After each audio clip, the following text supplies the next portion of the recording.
Hindi mo na nga kailangan pumunta ng Tuguegarao City para matikman yung isa sa mga produkto nilang batil patong. Dahil nga matatagpuan mo lang to dito sa may Sebastian Street, Purok 3, Buenavista, Santiago City. Kaya naman nandito ako ngayong araw na to hindi bilang isang serbedora kundi isang magandang customer.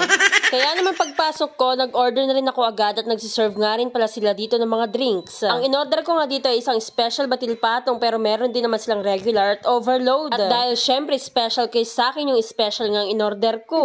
Habang inaantay ko na nga yung special batil patong ko, naglibot na muna ako dito sa may pwesto nila. At meron nga silang minimalist na pwesto dito na kung saan pwede kang tumambay. Habang umiinom ng napakalamig at napakasarap na milk tea, frap at syempre yung iced coffee. Sa likod naman ng pwesto nila, merong mga kubo na kung saan mas malamig naman yung part doon. At nakiusap nga rin pala ako kay Boss Amo Mapagmahal na kung pwede ko bang i-vlog yung mga recipe niya. Although at this time na pagbigyan tayo ni Kavava. At nakapaggisa na nga siya ng gulay dyan at nilagyan niya na ng toge na isa sa mga nagpapasarap sa batil patong. At isa nga dito ang hindi nawawalang toppings na egg. At samahan mo pa ng napakasarap na homemade ng Shanghai. Wow. At nung naluto na nga yung itlog at yung mga ginisang gulay, sinunod naman na ni Amo Mapagmahal itong giniling niyang kalabaw. Aro, Diyos ko, hindi pa man naghalo-halo yung mga gulay na yan. Talaga naman sobrang bango na. Habang binibidyo ko nga to, sobrang naglalaway na ang Kavava niyo. At syempre, naluluto na nga rin dyan yung Mickey na gamit niya. Hindi na nga ako makapag-antay kaya naman lumabas na muna ako dahil nga amoy na amoy ko na yung bango ng batil patong. At ilang minuto nga pag-aantay na iserve na rin na ate sa wakas yung in-order kong special. Eh Diyos ko, ng kanya mananine.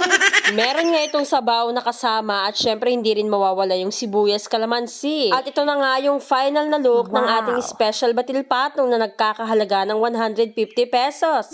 Meron na nga itong kasamang dalawang Shanghai, karahay, itlog at syempre yung chicharon bulaklak. Wow. At yung mga gulay na may mga kasamang napakaswabing kalabaw. Kaya naman pwede rin kumain ito yung may mga rayuma. Yun nga lang kailangan nyo magdala ng gamot. Charis! Sobrang excited na nga akong kumain. Kaya naman inumpisan ko na munang pisitin yung mga kalamansi at lagyan nga ng mga chili oil itong soy. Kaya naman tara at samahan nyo na akong tikman at tusgahan nga itong batil patong ng Pubs and Buddies. Na-excite nga rin pala ako dyan sa homemade nilang Shanghai. Kaya naman napakagat ako ng di oras. Diyos ko, samahan mo pa ng napakainit na sabaw ng Pubs and Buddies. Wow. So sobrang excited nga ng mga customer namin, hindi na rin sila makapagantay na imukbang ko nga itong special batil patong. At ito na nga yung unang kagat ni Kavava dito sa may batil patong. Diyos ko, wala akong masabi sa first bite ko, talagang naulit-ulit ko pa. Talagang naman bawat rikado ng batil pato talagang nanunuot sa may bunganga mo. Pero Diyos ko, ng kanyaman na rin. Samahan mo pa ng napakasarap na chili oil ni Manong Pubs. Pero Diyos ko, hindi ko nga sure kung mauubos ko ba ang isang plato na to. Kinakabahan na nga ako sa part na yan dahil nga busog na ako, nakakailang subo pa lang ako sa sobrang sarap. Alam ko naman na habang pinapanood nyo ko, talaga naman naglalaway na kayo dyan. Kaya naman ito ang para sa inyo. Susubuan ko kayo, samahan mo pa ng masarap na sibuyas at chili oil.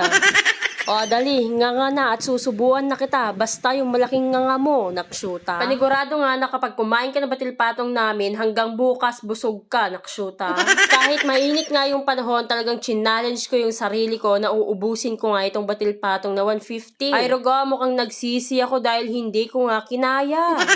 Dahil nga sa sabaw pa lang, naksyuta, busog ka na. Charis. Kaya naman hinatian ko dyan si ating maganda yung server namin para naman matikman niya yung batil patong namin. Diyos ko, nandito nga siya sa amin pero hindi niya pa natitikman yung batil patong na tinitinda namin. Kaya naman shinare ko yung blessings. Sa dinami-dami nga nung kinain ko, ngayon ko lang naisipan na uminom. Dahil nga Diyos ko, ayoko mabusog agad. Kaya naman gusto kong ubusin talaga yung natitira ko pang batil patong.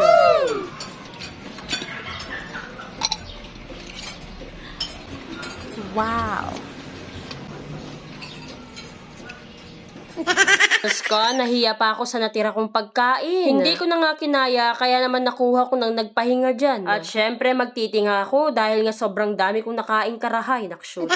Sobrang the best nga sa pinaka-the best ang batil patong ni Pubs and Buddies. Kaya naman i-comment nyo nga kung totoo ba yung sinasabi kong sobrang legit na sarap. Dahil kung hindi, susugurin ko kayo, naksyuta.